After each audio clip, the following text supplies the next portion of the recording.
Bienvenidos. En esta ocasión les voy a hablar acerca de los conceptos básicos de la programación. El primer concepto que observamos es el lenguaje de programación. ¿Qué es un lenguaje de programación? Esto es la combinación de símbolos y reglas que permiten la elaboración de programas para que la computadora pueda realizar tareas. Ahora bien, estos pueden clasificarse en lenguaje máquina, que es el más primitivo. Utiliza el código binario ceros y unos, el cual la computadora interpreta y no necesita traductor para entender y ejecutar las órdenes. El lenguaje de bajo nivel, que son las instrucciones que se escriben en códigos alfabéticos almacenados como texto y consiste en una serie de instrucciones que corresponden al flujo de órdenes ejecutables por un microprocesador. Y el lenguaje de alto nivel, que permite la creación de código en idiomas conocidos, generalmente inglés, lo que facilita la elaboración y comprensión del programa. Se traduce al lenguaje máquina mediante traductores o compiladores.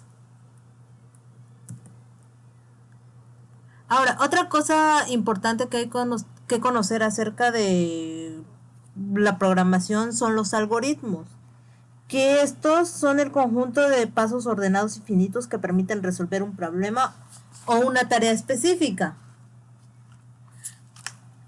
Estos deben de tener las siguientes características, que deben de ser finitos, deben de ser precisos, definidos y generales. ¿Qué queremos dar a entender con que sean finitos? Que estos deben de tener un inicio y un final.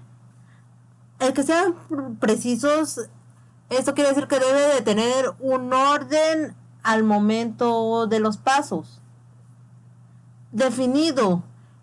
El que sea definido quiere decir que si se ejecuta este algoritmo siempre va a dar el mismo resultado y no debe ser ambiguo. No debe de tener más interpretaciones. Y general, que este también sea capaz de tolerar los cambios en la definición del problema. Existen dos tipos de algoritmos, los computacionales y los no computacionales. Los primeros son específicamente para que un ordenador pueda resolver un problema, mientras que los no computacionales van dirigidos a cualquiera que desee resolver algún problema. Un ejemplo de un algoritmo sería este, que es un algoritmo no computacional. La receta de cómo hacer huevos a la mexicana consiste en una serie de pasos que si bien los primeros 4 podrían cambiar el orden, siguen más o menos la misma estructura de los pasos. Y un algoritmo computacional sería, por ejemplo, cómo calcular el área de un triángulo. ¿Cómo calcularíamos el área de un triángulo? Ese podría ser un ejemplo de un algoritmo computacional. Continuando con las definiciones y teoría, tenemos lo que es un programa de computadora, que si bien en este caso lo definiré como una secuencia de instrucciones mediante las cuales podemos ejecutar diversas acciones de acuerdo a los datos que la computadora desee procesar. Programas de computadora conocidos, como la imagen lo muestra, son Photoshop, CorelDRAW, Google, Adobe. Ok, las etapas en la creación de un programa. Para crear un programa debemos de seguir un conjunto de etapas que nos lleve a la creación exitosa de nuestro programa. Para ello, el primer paso va a ser la definición del problema, en el cual debemos de identificar qué problema se quiere resolver y qué es lo que desea la persona que quiere un programa. En este caso podríamos ser nosotros, podría ser otra persona externa que nos está solicitando la creación de algún programa, pero ¿qué exactamente quiere es eso que vamos a realizar en la definición del problema? Ahora, análisis del problema.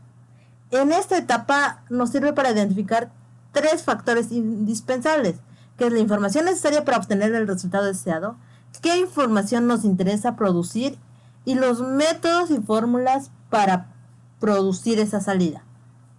Ahora, en diseño y técnicas para la formulación de un algoritmo, nos centramos en el desarrollo del algoritmo para resolver el problema. Los algoritmos pueden ser representados por diagramas de flujo o pseudocódigos. Los diagramas de flujo son la representación gráfica del algoritmo. Los símbolos utilizados han sido reglamentados por el Instituto Nacional de Normalización estadounidense. Aquí tenemos un ejemplo de cuáles son los símbolos más utilizados para la creación de un diagrama de flujo. Y algunas de sus características son que solamente se utilizan líneas de flujo horizontales y o verticales. Uso de conectores solo cuando sea necesario. Todo debe estar conectado, no se pueden quedar líneas de flujo sin conectar. Ahora bien, el pseudocódigo utilizado en los algoritmos es la combinación de lenguaje natural y símbolos y términos usados dentro de la programación. Se podría decir que es un borrador de nuestros programas. El pseudocódigo se creó para hacer frente a las dos principales desventajas del diagrama de flujo. Una, que es lento de crear y muy difícil de modificar sin un nuevo redibujo. Si bien el pseudocódigo nos permite escribir nuestro código, decíamos que era un borrador porque nos permite escribir nuestro código con palabras más o menos parecidas al lenguaje de programación en el cual vamos a trabajar más adelante. Ahora bien, pasamos a la codificación. En esta etapa pasamos al diseño del código reconocido por la computadora. Por ejemplo, codificar en lenguaje C, Java, PHP, etc. Lo que comentaba hace un momento de que si estás trabajando con tu pseudocódigo es más fácil pasarlo a tu lenguaje en el cual vas a estar trabajando en el programa. La siguiente etapa es prueba y depuración, que en esa etapa es la etapa de localización de errores. Para esto existen dos tipos de pruebas, de sintaxis y de lógica. En las pruebas de sintaxis, estas se ejecutan primero, las realiza el compilador cada vez que se ejecuta el programa hasta que el código no presente errores. Estos errores pueden ser falta de paréntesis, puntos y comas y son los más comunes. Esos son los más comunes a la hora de codificar. Ahora, para las pruebas de lógica, estas son más complejas, ya que las realizamos nosotros y consisten en la captura de diferentes valores y revisar que el programa esté arrojando el resultado que nosotros deseamos. Una vez que el programa esté funcionando adecuadamente, o bueno, esto se supone que también se debe de hacer durante el proceso de creación de un programa, pero algunos lo dejan para el final, es la documentación, que es la guía escrita que permite al programador conocer la funcionalidad del programa. Existen dos tipos de documentación, la interna, que son dentro del mismo código mediante comentarios, que esto por lo regular se realiza en programas más simples, que no son tan difíciles de entender y no van a ser, ¿cómo lo diré?, trabajados por muchas personas, sino que se necesita pocas personas para su mantenimiento, por así decirlo. En un momento más hablaremos del mantenimiento. Y la externa, que son los manuales y es independiente del programa. ¿Para qué requerimos la documentación externa? La documentación externa es necesaria porque esa documentación debe de ser completa, tener desde la definición del problema, el análisis, las técnicas utilizadas, todo el código, toda la etapa de pruebas, todo deben de estar documentadas para que al momento de que lleguen personas externas a nuestra empresa, a nuestro lugar de trabajo, a realizar los cambios o a ayudar en el mantenimiento del programa, estos sean mucho más fáciles de comprender para esas personas. Ahora, para finalizar, tenemos mantenimiento. Siempre los programas necesitan mantenimiento para hacer algún cambio, ajuste o complementación para que siga funcionando correctamente.